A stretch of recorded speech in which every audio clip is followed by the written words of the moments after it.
ขอเรียนบรรดาท่านการนำภาครัฐที่เคารพนับถืออย่างสูงเรียนบรรดาพนักงานราชการทหารตำรวจพ่อแม่ประชาชนบรรดาเผ่าที่นับถือและแพงข้าพเจ้าพันเอกคำแพงนำพวันรองหัวหน้ากองบัญชาการของสแกมือไทยขอชี้แจงเกี่ยวกับการลงข่าวในโซเชียลมีเดียหรือ Facebook ออกสื่อแดงปันความรู้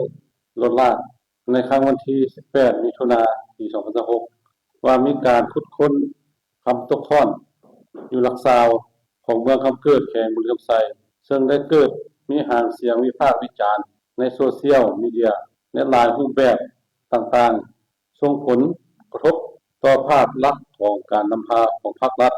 และเจ้าหน้าที่เกี่ยวข้องภายในแขวงบุรีรัมย์ไซของพวกเราภายหลังพวกเราได้รับทราบเกี่ยวกับเหตุการณ์ดังกล่าว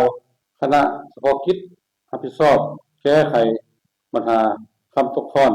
แขวงบุรีรัมย์ไซและเมืองคำเกิดได้ลงตรวจการตัวจริงเห็นว่าข้อมูลจากโซเชียลมีเดียโดยเฉพาะรูปภาพและวิดีโอของเฟซแบ่งความรู้ลดละที่ได้โพสต์ลงในครั้งวันที่18มิถุนายนปี2026นั้นบ่มีมูลความจริงเฟซดังกล่าวได้มีความจงใจสร้างความปั่นป่วนหลอกลวงสังคมเฮ็ดให้สังคมหรือประชาชนบรรดาเผ่าภายในแขวงบ่มีความเชื่อมั่นต่อการนำพาของพรรครัฐของเราโดยเฉพาะต่อการจัดตั้งปฏิบัติตามคำสั่ง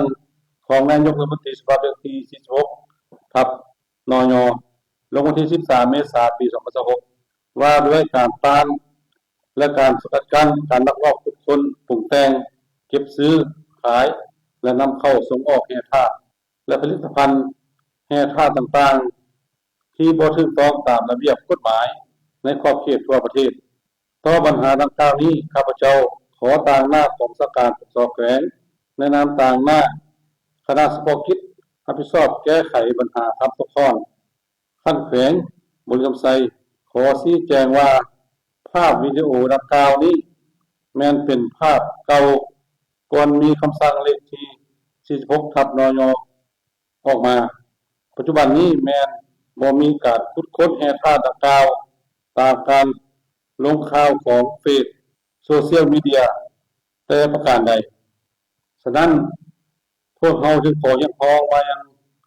พนักงานราชการทหารตำรวจพ่อแม่ประชาชนบรรดาเผ่า